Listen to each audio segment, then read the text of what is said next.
Hello. I got cut off. Which is upsetting, but it's whatever.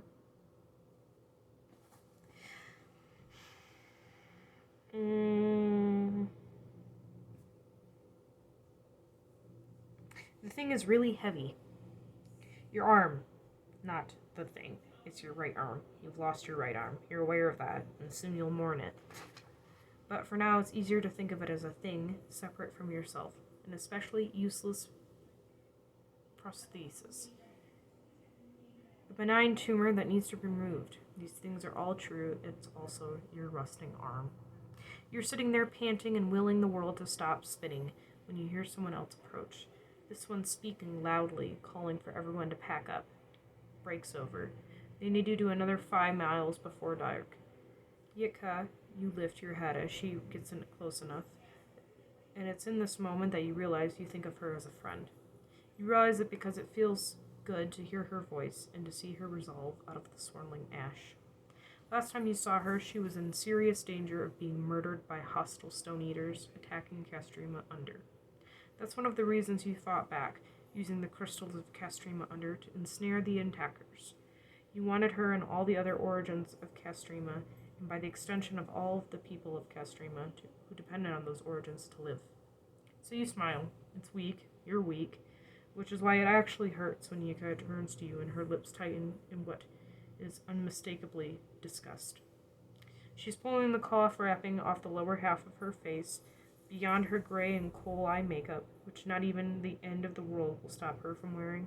You can't make out her eyes behind the makeshift goggles, a pair of spectacles that she's wrapped rags around to keep ash out. Shit, she says to Hajarka. You're never going to let me hear the end of it now, are you? Hajarka shrugs. Not till you pay up now. You're staring at Yika, the tentative little smile freezing off your face. She'll probably make a full recovery, Lerna says, his voice is neutral in a way that you immediately sense is careful. Walking over a lava tube careful. It'll be a few days before she can keep up on foot, though. Yika sighs, putting a hand on her hip, very obviously rifling through a series of things to say. When she finally settles on is neutral. 2. Fine, I'll extend the rotation of people carrying the stretcher. Get her walking as soon as possible, though. Everyone carries their own weight in this calm, or gets left behind. She turns and heads off.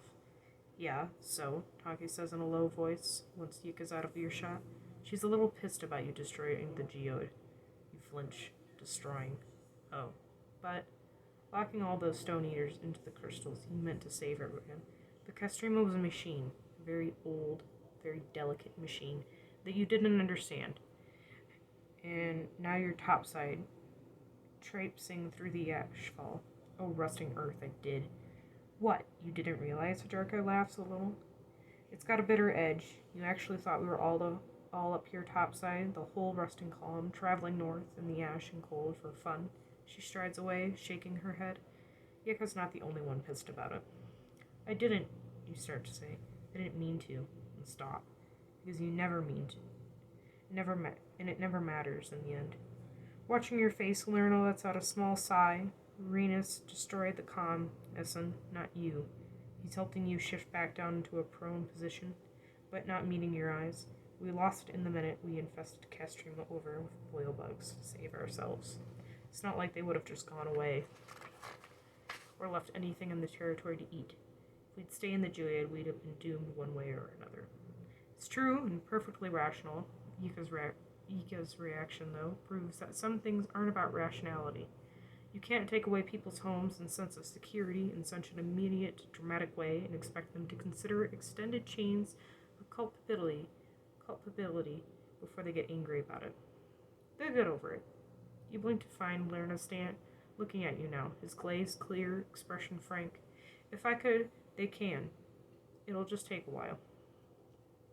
You hadn't realized he had gotten over Tirumo. He ignores your staring, then gestures to the 4 people who have gathered nearby. You're lying down already, so he tucks your stone arm in beside you, making sure the blankets cover it. The stretcher bearers take up their task again, and you have to clamp down on your origini, which now that you're awake insists upon reacting to every lurch as if it's a shake. Tarke's head pokes out into view as they carry you along. Hey, it'll be alright. Lots of people hate me. This is entirely unreassuring. It's also frustrating that you care, that others can tell you care. You used to be such a steel heart. But now you know why you aren't all of a sudden. Nasan, you say to Tonke. What? Nasan? I know where she is, Tonke. You have to raise your hairy hand to catch hers. There's a sensation that thrums through your shoulder like aching and floating. You hear a ringing sound, and it doesn't hurt, but you privately curse yourself for forgetting. I have to go find her. Tonke darts a look at your stretcher bearers and then in the direction Yika went. Speak softer. What? Yika knows full well that you're going to want to go find your daughter. That was practically the first thing you ever said to her. If you want to be dumped on the side of the rusting road, keep talking. That shuts you up along with the continued effort of straining your orogeny. Oh, so Yika's that pissed. The ash keeps falling, eventually obscuring your goggles because you don't have the energy to brush it away. The gray dimness that results, your body's need to recover takes precedence. You fall asleep again. The next time you wake and brush the ash off your face, it's because you've been put down again, and there's a rock or branch or something poking you in the small of the back. You struggle to sit up on one elbow, and it's easier, though you still can't manage much else. Night has fallen. Several dozen people are settling into some kind of rock outcropping amid a scraggly, not quiet forest. The outcropping is familiar from your orogenic explorations of Castrima's surroundings, and it helps you place yourself a bit of fresh tectonic uplift that's about 160 miles north of Castrima Geoid. That tells you that the journey from Castrima must have only been begun a few days before, since a large group can only walk so fast, and there's only one place you could be going. If you headed north, Rhenus, somehow everyone must know that it's empty and habitable. Or maybe they're just hoping that they've got nothing else to hope for. Well, at least on that point you can reassure them, if they'll listen to you. The people around you are setting up campfire circles, cooking spits, latrines, and a few spots throughout the camp, little piles of broken, lumpy Castrima crystals provide additional illumination. Good to know. There must be enough origins to keep them working. Some of the activity is inefficient where people are unused to it, but for the most part it's well ordered. Castrima having more than its share of members who know how to live on the road is turning out to be a boon. Your stretcher bearers have left you where they dumped you, although if anyone's going to build you a fire or bring you food, They haven't started yet. You spot Lerna crouching amid a small group of people who are also prone, but he's busy.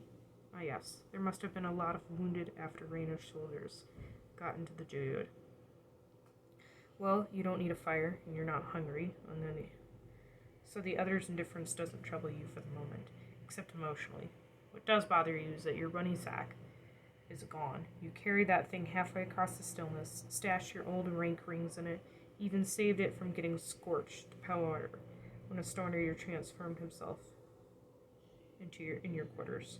There wasn't much in it that still mattered to you, but the bag holds a certain sentimental value at this point. Well, everyone's lost something. The mountain suddenly weighs down your nearby perception. In spite of everything, you find yourself smiling. I wonder when you would show up. Hoa stands over you.